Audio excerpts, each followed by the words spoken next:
was already bleeding when the wolf found me. The cut across my palm was my own fault, a stupid mistake, grabbing a rock wrong while scrambling up the ravine. But the blood streaming between my fingers caught the moonlight like a beacon, and I knew the hunters behind me could smell it. They had been tracking me for 3 days. Now I had painted a trail even a child could follow. The wolf emerged from the shadows without sound. One moment, the path ahead was empty. The next, he stood there. Massive. Gray-brown fur matted with old blood and fresh wounds. His amber eyes fixed on me with an intensity that stopped my breath. I knew him. Everyone in the mountain villages knew him. The Devourer. 12 hunters dead in 2 winters. Men who went into the forest confident and came back in pieces. Or not at all. Mothers used his name to frighten children into obedience. Warriors spoke of him in low voices, making signs against evil. They said he was no ordinary wolf. They said he was a curse made flesh, a punishment sent by the old gods for sins long forgotten. And now he stood between me and the only path forward. My name is Solveig. I am 19 years old. My hair is white as bone, my eyes pink as a rabbit's, my skin so pale it burns and blisters under the gentlest sun. I have been called cursed since before I could walk. The village kept me alive because someone had to absorb their misfortune. When crops failed, they whispered my name. When children sickened, they looked at me with hatred. When wolves took their sheep, they said I had called the beasts with my unnatural blood. I learned to hunt because no one would feed me willingly. I learned to track because the forest was the only place that did not flinch from my face. I learned to fight because I had no choice. None of it prepared me for the Devourer. He did not attack. He did not growl. He simply watched me with those amber eyes, and I understood with sudden clarity that he was waiting. Behind me, the hunters' torches flickered through the trees. Their voices carried on the wind, rough with bloodlust and cheap courage. 6 men, armed with spears and hatred, convinced that killing me would lift some imaginary curse from their village. The wolf turned his scarred head toward the sound. Then back to me. Move, his gaze seemed to say. I will handle them. I ran, not away from him, past him, up the mountain path that wound toward the high passes where snow still clung to the rocks and the air grew thin enough to burn. My feet slipped on loose stones. My lungs screamed for air. Behind me, I heard the first scream, short, surprised, then nothing. I did not look back. I ran until my legs trembled and the hunters' shouts faded into distant echoes, then into silence. When I finally collapsed against a boulder, gasping, the wolf was there, sitting 10 paces away, watching me with something that might have been curiosity. Blood seeped from a gash along his flank, fresh and dark. One of the hunters must have landed a blow before dying. I should have been terrified. I was too exhausted for terror. I pressed my wounded palm against my chest, feeling the sticky warmth of my own blood, and stared at the beast that had just saved my life. He stared back.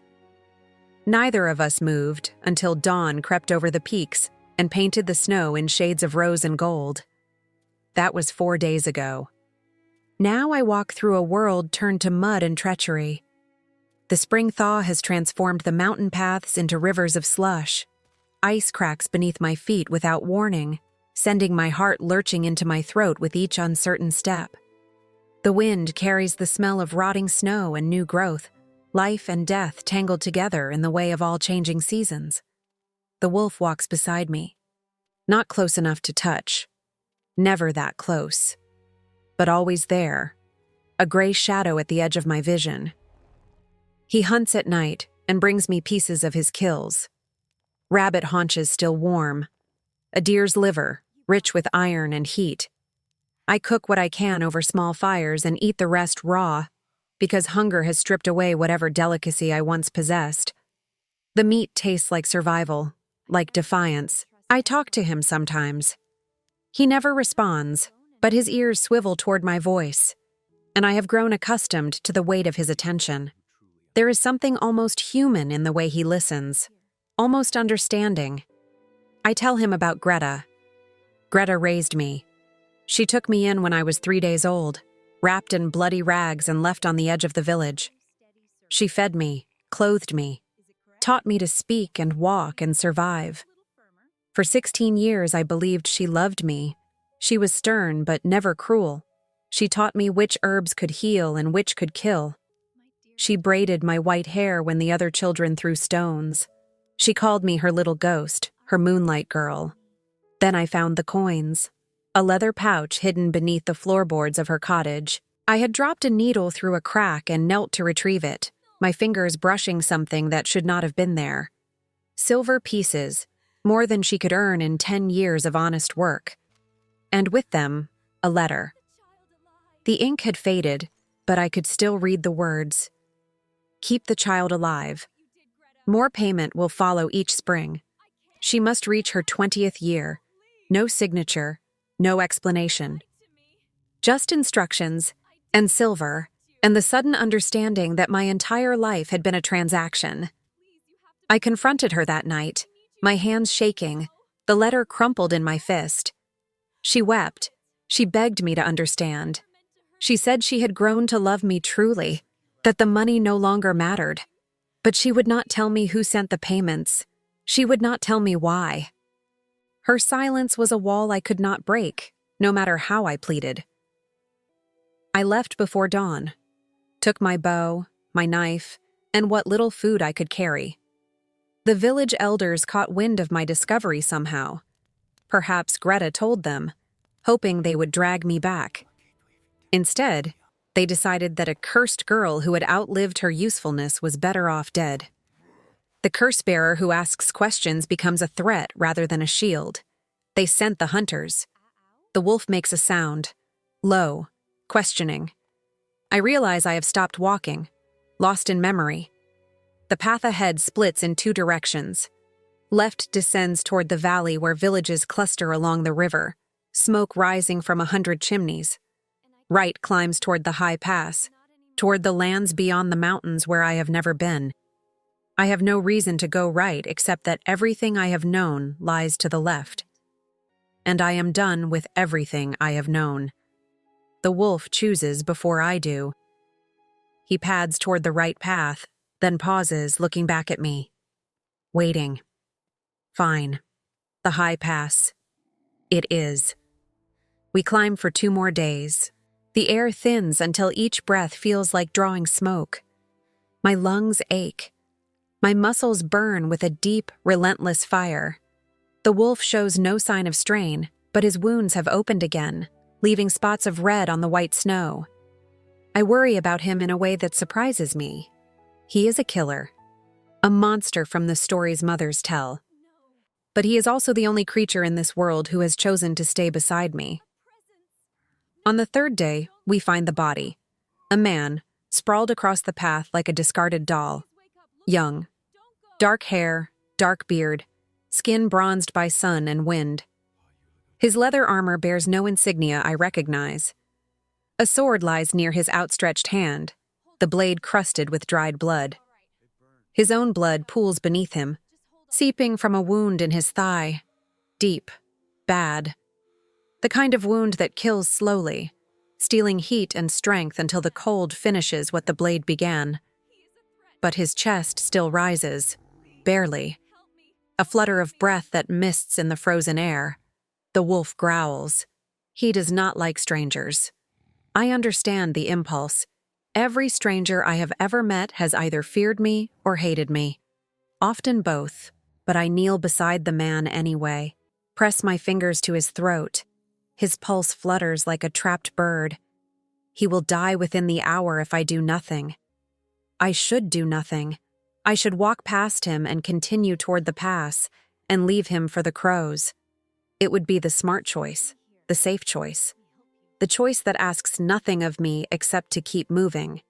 Instead, I open my pack and pull out the last of my dried herbs, the ones Greta taught me to use for wounds, back when I still believed her kindness was real. The wolf watches as I work. He does not interfere. The stranger's wound is ugly but clean, Something sharp went in and came out, missing the bone and the major vessels. Luck or skill kept him alive this long. I pack the gash with crushed yarrow, bind it with strips torn from my own spare shirt. The man groans but does not wake. His face twists with pain even in unconsciousness. I build a fire, melt snow for water, drip it between his cracked lips, watching his throat work as he swallows. The wolf curls up nearby, his amber eyes never leaving the stranger's face. Guarding or hunting, I cannot tell. Perhaps both. Night falls like a hammer. I doze with my back against a rock, my knife in my hand, waking at every snap of twig and whisper of wind. The stranger's fever breaks somewhere in the small hours. When I wake to gray dawn light, his eyes are open. They are blue, pale as glacier ice. They fix on me with confusion, then alarm, then something I cannot name. Who are you? His voice cracks, barely a whisper. Someone who should have let you die. I hand him the water skin. Drink. He drinks. His gaze slides past me to the wolf, and terror floods his face. He scrambles backward, reaching for his sword, his wounded leg buckling beneath him. Do not. My voice is sharp. He will kill you before you touch the blade. And I will let him. The stranger freezes, stares at me, at the wolf, back at me. His breath comes fast and shallow. You travel with the devourer. Is that what you call him? Everyone calls him that. He is a demon, a curse given flesh. He has killed more men than the winter fever. I laugh. The sound is ugly, bitter, torn from somewhere deep in my chest. Then he and I have much in common. The stranger's name is Eric. He is 23 years old, a wanderer from the lands beyond the mountains. He was crossing the pass with a small trading group when bandits attacked 3 days ago. The others died screaming. He ran, blood pouring from his leg, and collapsed here, on the threshold of the pass, waiting for death to find him. He does not ask why I am here. Perhaps my appearance answers enough questions, or perhaps he simply does not care. He is too busy watching the wolf with wary fascination, flinching each time the beast shifts his weight. Why does he follow you? I do not know. That is impossible. Wolves do not follow humans, especially not that one, not unless they intend to eat them. And yet here we are. Eric insists on traveling with us once he can walk. I tell him no. He follows anyway, limping on a makeshift crutch I carved from a dead branch. The wolf tolerates his presence the way he tolerates the cold wind, as an annoyance that cannot be avoided. We cross the high pass on a day so bright the snow becomes a field of blinding white. I wrap cloth around my eyes and navigate by sound and touch, trusting my feet to find the path. Eric guides me with terse directions. Left. Rock ahead. Step down. The wolf walks ahead of us both, unbothered by the glare, his paws leaving prints in the pristine snow. The descent into the lands beyond is like entering another world. The mountains give way to green valleys and rushing rivers. Forests thick with oak and elm replace the sparse pines of the heights.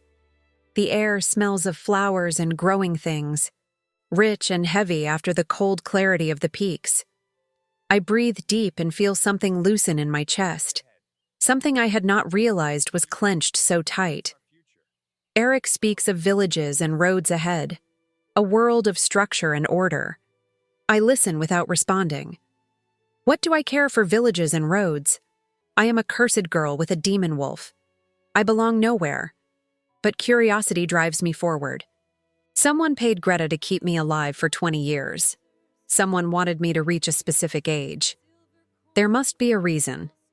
And perhaps, in these new lands, I can find it. 3 days into the valley, Eric stops at the edge of a clearing. His face has gone pale beneath the tan, his eyes wide with something I do not recognize. I know this place. His voice is strange, hollow. My grandmother told me stories when I was small. There is supposed to be a shrine here, the shrine of the Bone Walkers. I see nothing but trees and shadows, dappled sunlight falling through new leaves. What are bone walkers? People who could speak to wolves, who walked between the wild and the civilized, belonging to both and neither. Eric swallows hard. They died out generations ago. Hunted, my grandmother said, feared for their power. The villages burned their homes and scattered their bones. The wolf moves past us both. He pads into the clearing, nose to the ground, and begins to dig. His paws tear at the earth with sudden urgency. We watch in silence as he unearths something white. A skull. Human, but wrong somehow. Too long in the jaw, too angular in the cheekbones.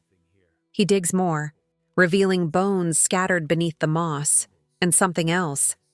A stone tablet, covered in symbols I cannot read. Eric kneels beside it, brushing away dirt with trembling fingers.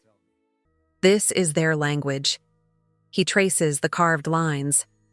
My grandmother taught me some of it. She said our family had bonewalker blood, diluted over centuries, but still there. She said that was why I could always sense when wolves were near, why I dreamed of running through forests on 4 legs. He looks at me, at my white hair, my pale eyes, my skin that burns under any sun. What if it was not a curse? He whispers. What if you are one of them, the last of them? I cannot speak. My throat has closed around something sharp and burning. The wolf returns to my side. He presses his massive head against my hip, and I feel the rumble of a sound I have never heard him make before. Not a growl, not a warning. Something gentler, something ancient. A greeting, perhaps. A recognition. I sink my fingers into his coarse fur and close my eyes. All my life I believed I was broken, wrong, a mistake that should never have been born. The world looked at me with disgust, and I accepted their judgment as truth. But what if the truth is simpler? What if I am simply the last echo of something old? Something that refused to die completely? I think of Greta, of the coins and the letter. Keep the child alive. She must reach her 20th year. Someone knew. Someone remembered. Someone wanted me to survive long enough to find my way here, to this clearing, to this truth. I will never know who. The trail is too cold, the years too many. But it does not matter. What matters is what I do now. I open my eyes. The wolf watches me. Eric watches me. The bones of my ancestors lie scattered at my feet, white against the dark earth. I am not going to the villages. My voice sounds strange to my own ears. Stronger, clearer, certain in a way I have never been. I am staying here. Eric nods slowly. He does not argue. Perhaps he understands. The first month is the hardest. I spend my days learning the clearing, mapping its boundaries, discovering its secrets. The wolf hunts for us both while I study the tablet, matching symbols to sounds, building a language from fragments. Eric helps when he can, sharing the scraps his grandmother taught him. The sounds feel strange in my mouth at first, angular and wild. But gradually they begin to flow. At night we sit by the fire, and Eric tells me stories of the bonewalkers, how they lived in the spaces between human and wild, how they kept the balance, mediating between villages and forest, protecting both from the excesses of the other, how they could run with wolf packs and return to human form, their minds intact, how fear and jealousy drove them into extinction, almost extinction. I am not special. I know that now. I am simply what remains. A flicker of something that should have vanished long ago, preserved by accident and stubbornness and silver coins hidden under floorboards.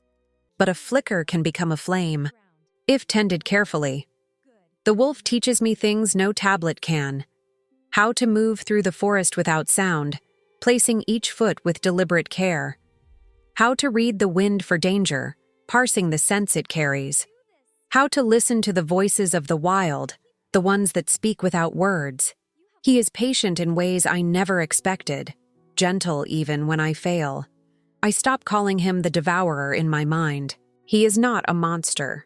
He is a guardian, and he has waited a very long time for someone to guard. Eric leaves after the first month. He has family in the eastern valleys, people who believe him dead.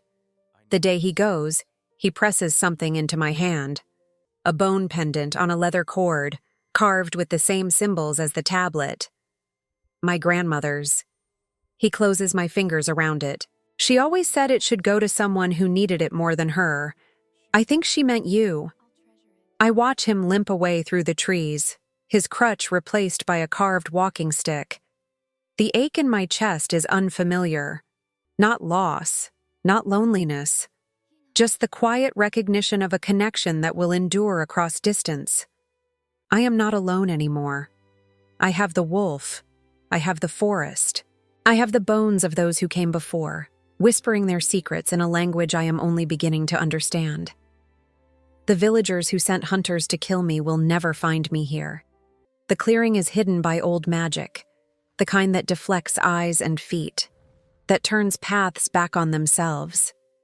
And if they do find me somehow, they will learn what the hunters learned. Some prey is too dangerous to pursue. Summer comes and goes. I learn to fish with my bare hands, standing still in the cold streams until the trout forget I am there. I learn which mushrooms are safe and which will kill. I learn to read the forest the way scholars read books, finding meaning in broken branches and bent grass. The wolf and I hunt together now, not as master and beast, but as partners. I flush the deer toward him. He drives them toward my arrows. We share the kills, eating side by side in companionable silence. Sometimes I catch myself thinking in images rather than words, feeling his presence at the edge of my mind like a second heartbeat. Is this what the Bone Walkers knew? This wordless communion with the wild? Autumn paints the forest in gold and red. Eric returns with supplies and news. He has told no one about me, but rumors have spread anyway. The villagers in the mountains speak of a ghost girl who walks with wolves. Some say she is a spirit of vengeance. Others say she is a blessing, a guardian of the old ways. I listen and say nothing. Let them believe what they want. Eric stays a week, then 2. We rebuild the fallen shrine together, setting the bones to rest beneath a cairn of river stones. I carve markers with the symbols I have learned, words of honor and remembrance. When we are finished, the clearing feels different, lighter, as if something long restless has finally found peace. The first snow of winter falls on my 20th birthday. I stand at the edge of the clearing, wrapped in furs I cured myself, watching the white flakes drift down from a gray sky. The wolf sits beside me, his breath steaming in the cold air. His muzzle has gone gray around the edges. He is old, I realize. Older than I ever knew. 20 years. The letter said I had to reach 20, and I have. I do not know what happens now. I have no prophecy to fulfill, no destiny written in stone. I am simply here, alive, in a place where I finally belong. Perhaps that is enough. Perhaps that is everything. The wolf rises. He pads into the falling snow, then stops and looks back at me. His amber eyes catch the winter light, deep and knowing and patient. Coming? I smile. It feels strange on my face, unfamiliar, like a muscle I have not used in years. But good. Right. Coming. We walk into the white together. I do not know where we are going. I do not need to know. The path will reveal itself, as it always does. And whatever waits at the end, I will face it as I have faced everything else, with stubborn refusal to die, and the wild heart that beats in my chest, and the beast at my side who saw something worth saving in a girl the world called cursed. My name is Solveig. I am the last of the Bone Walkers. I am the Omega reject, the feral girl, the monster's companion. And I am finally free.